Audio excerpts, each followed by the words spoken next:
Nagpabili lang ako ng bigas sa delivery service dito sa Paspas. Okay naman sa kanila. Maayos sila kausap. Tsaka maayos yung service nila.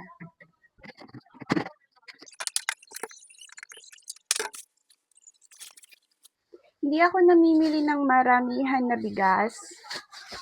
Yung kalahating kavan. Kasi matipid lang kami sa bigas.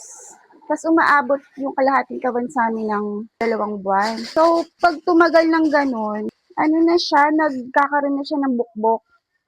Tapos yung itsura ng bigas, naninilaw na siya. Naluluma din siya. Kaya, lagi lang ako namimili 5 kilo, 6 kilo. Hindi, para hindi siya nagtatagal. Hindi nagtatagal yung bigas. Hindi siya naluluma sa amin.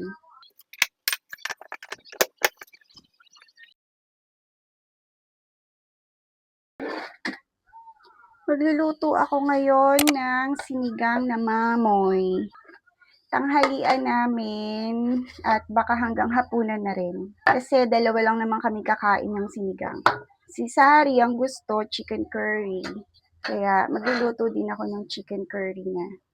Sayang walang sampalok sa tindahan. Para sana mas masarap yung sinigang, sariwang sampalok. Hindi kasi kumakain si Sari ng ulam na maasim. Ulam na matamis. Ang gusto niya yung mga may gata, tsaka creamy. Yun yung mga gusto niyang ulam. Tapos si Ate Alex naman, hindi rin kumakain ng kahit ano, basta siya itlog lang. Araw-araw itlog.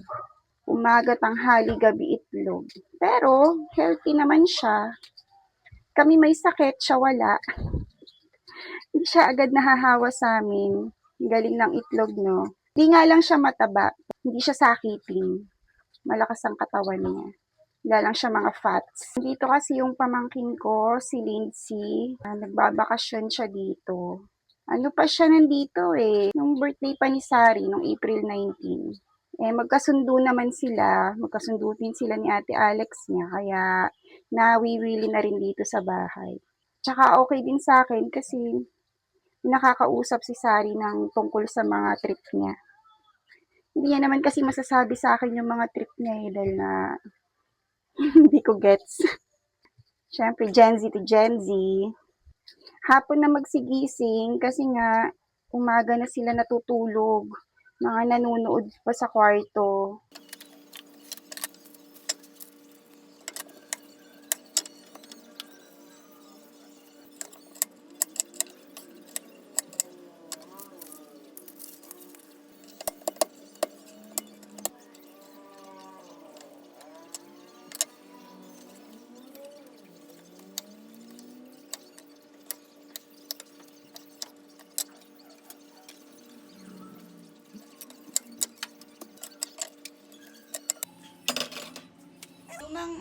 Lumang rice cooker.